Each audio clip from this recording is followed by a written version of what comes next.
So it seems like the injury bug is hitting teams way more aggressively than normal, especially considering we are barely a week into training camp and key players seem to be dropping like flies. That is not only unfortunate, but a couple of teams seem to be going through this a bit more than others. So I've got to talk about that, a well-deserved extension, a couple surprising retirements, the tragic shooting in New York City, and more right after.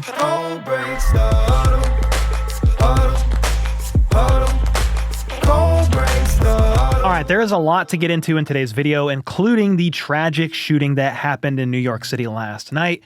I do want to talk about that a little bit, including a hero from the NFL offices, and then honor the victims at the end of the video. But before I get into something so heavy, I do want to talk NFL news, because with training camps in full swing throughout the league, there is a ton going on. We saw another big contract get signed last night between the Colts and left tackle Bernhard Raimann. It was a 4-year, $100 million deal that includes $60 million guaranteed. This will actually tie him with Laremy Tunsil as the 4th highest paid left tackle in the league, so not bad at all. Raimann was a 3rd-round draft pick by the Colts back in 2022, and he really caught on the past 2 seasons, finishing as the 7th highest graded tackle in 2023, according to PFF, and then the 8th highest graded tackle in 2024. And after losing both center Ryan Kelly and guard Will Fries in free agency, it was important that they locked up Raimann, who is going to be a pillar along the line for years to come. So one offensive lineman gets paid while another unexpectedly retired today. That's right, Nate Herbig, who was most recently with the Commanders, announced his retirement today after 6 years in the league. Herbig was an undrafted free agent back in 2019 and spent his first 3 seasons with the Eagles before signing with the Jets in 2022.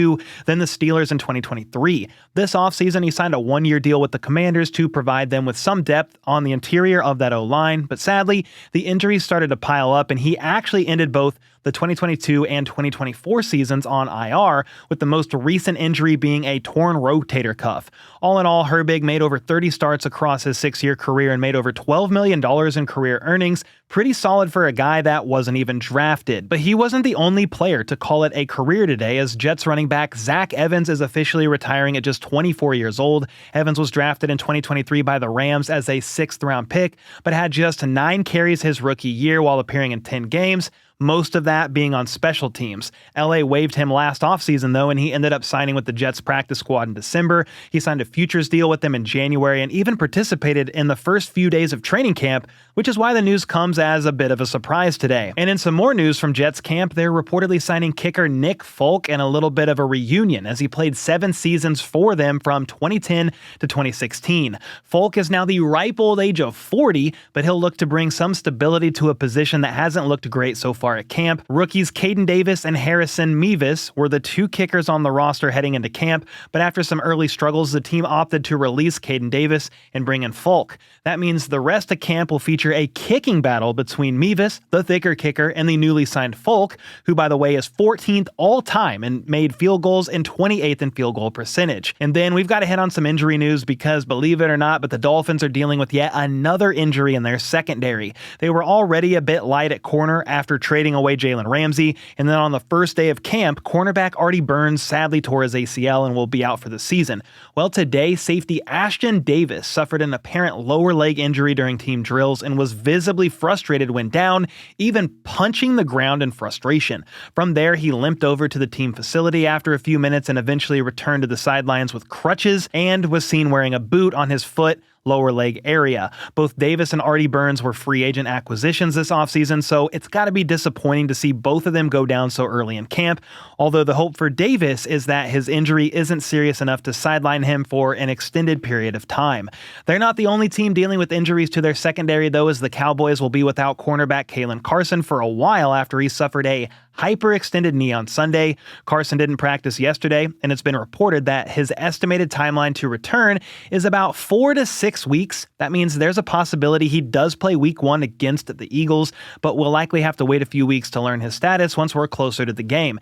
In the meantime, Dallas signed cornerback Christian Matthew after he worked out for the team on Monday. Matthew was a 7th-round pick by the Cardinals back in 2022, but most recently played with the Bears under Matt Eberflus, so these two will reunite, as Eberflus is now the defensive defensive coordinator in Dallas. He may just be a camp body, but to be honest, they kind of need that in the secondary right now because Trayvon Diggs and Josh Butler are still on the PUP list, and rookie Siobhan Revel is on the NFI, with all three of them working back from knee injuries. And sadly, injuries in the secondary appear to be quite a theme across the league, with a potentially significant one happening over in Cleveland. Browns corner Martin Emerson went down with what appeared to be a non-contact injury during 7-on-7s. The cart came out and Emerson had to be helped up into it because he couldn't put any weight on his left leg. Sounds like it was a really somber scene as well, as Emerson had a towel over his head and was very emotional while being carted off the field. Well, Mike Garafolo was later told that Emerson suffered an Achilles injury, with the expectation being that it's a significant tear. This has to be heartbreaking for Emerson, who was heading into his fourth year as a pro and will become a free agent after this season. He really came on in 2023, his second year in the league, with 4 INTs and 14 pass breakups. Last year, he started 15 games and once again figured to be a bigger part of this Browns defense heading into 2025. And if all that wasn't enough, today Bills rookie cornerback Maxwell Hairston came up limping and grabbing at his left knee after a drill during practice. Hairston then got checked out by athletic trainers before gingerly walking off the field with help. Unfortunately, he never returned either, and while I won't speculate on the extent of it, fellow Bills corner Dane Jackson described it as a non-contact injury that came after a freak trip-up during that drill, which obviously does not sound great. He's reportedly getting imaging done to see the extent of what damage happened to that knee, and I am certainly hoping for the best, but man, the Bills have been going through it. Hairston joins the long list of Bills players that are dealing with injuries. Check this out. These are all the players that didn't practice today. 14, including a good amount of starters or key contributors on both sides of the ball. I don't know if you noticed, but 5 wide receivers are on here. Elijah Moore, Curtis Samuel, Caden Prather, Tyrell Shavers, and KJ Hamler. In fact, they're so thin at receiver right now that former Clemson standout and Chiefs wide receiver Justin Ross went and worked out for them yesterday. Thankfully, most of these injuries are not expected to be serious. You can see some of these guys are just dealing with soreness or illnesses, so they should be back in the fold sooner rather than later. But crazily enough, this list grew even more today as safety Cole Bishop and running back Ty Johnson both left practice early with injuries and did not return. Alex Brasky covers the Bills and did note that Buffalo is typically cautious with training camp injuries, so with some of these guys, the team may just be holding them out as a cautionary measure. But still, even Brasky had to admit that this is getting ridiculous. Honestly, all these injuries around the league are getting ridiculous. One even hit Ravens tight end Isaiah Likely today during practice. He went down with what was described as a lower leg injury before being carted back to the locker room. The good news is he was able to walk from the cart to the locker room on his own power, and after practice, John Harbaugh said that Isaiah rolled his ankle and will, quote, be out a few weeks. Likely will get an MRI tomorrow just to make sure, but as of now, it appears that he avoided serious injury, which is great news. All right, next up, let's talk about the tragic shooting that took place yesterday in New York City, as it was believed to be a targeted attack on the NFL headquarters, or at least that was the goal. Yesterday evening, around 5:30 p.m. Central, a man whose name I will not mention and face I will not show because honestly, that guy. The rest of the media has talked about him enough, shown his face, given him enough airtime. And I don't want to give him any more here on this channel, so instead I would rather focus on the victims here in a second. But I will say first, here's what happened. This gunman was seen carrying a rifle into the 345 Park Avenue building in Manhattan. This building houses many businesses, including the NFL headquarters. Well, after entering, the gunman reportedly shot 4 people on the ground floor, killing 3. He then got into an elevator and went up to the 33rd floor where he killed another person before taking his own life. And according to the New York City mayor, Eric Adams, the shooter was intending on going to the NFL offices, but appeared to have gone to the wrong floor as he went up to floor 33, and the NFL offices are on a different floor entirely. It was definitely a targeted attack, as police found a 3-page note in the shooter's pocket claiming that he had CTE, and for them to study his brain, which he did preserve as he reportedly shot himself in the chest.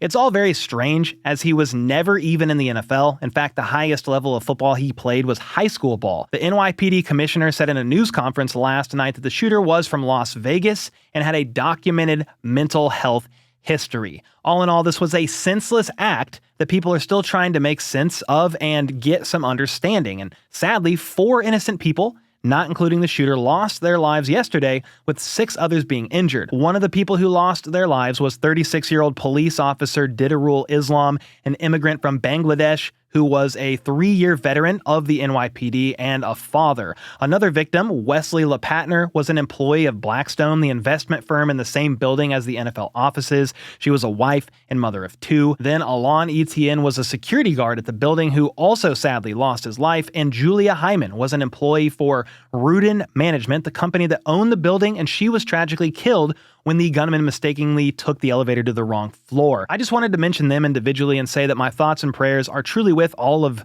their loved ones, because I could not even imagine going through this and losing my wife or a family member to something that was this senseless. And while this is a very disheartening story all around, I did want to highlight another individual who acted heroically in all of this, Craig Clementi. Hope I said his name right. He works within the NFL's finance department, and he was actually struck in the back by a bullet during the shooting. I believe it was thought to be a ricocheted bullet, but he was on the phone with other NFL employees at the time, warning them to stay safe and evacuate the building. And even after he was shot and being rushed to the hospital, he continued to make calls ensuring that everyone was safe. And thankfully, he is in stable condition per a memo that Roger Goodell sent out to the league this morning. So that is at least some good news in the midst of tragedy. And I'll be sure to keep you guys updated if we learn more and it makes sense to give you updates on an NFL news channel. I just brought this up because the NFL league offices were potentially the target, which was actually pretty crazy. But again, this is just another reminder. Hug your loved ones. You never know what could happen. Tomorrow's never promised. So make the most of today. And with that, I'll see y'all next time.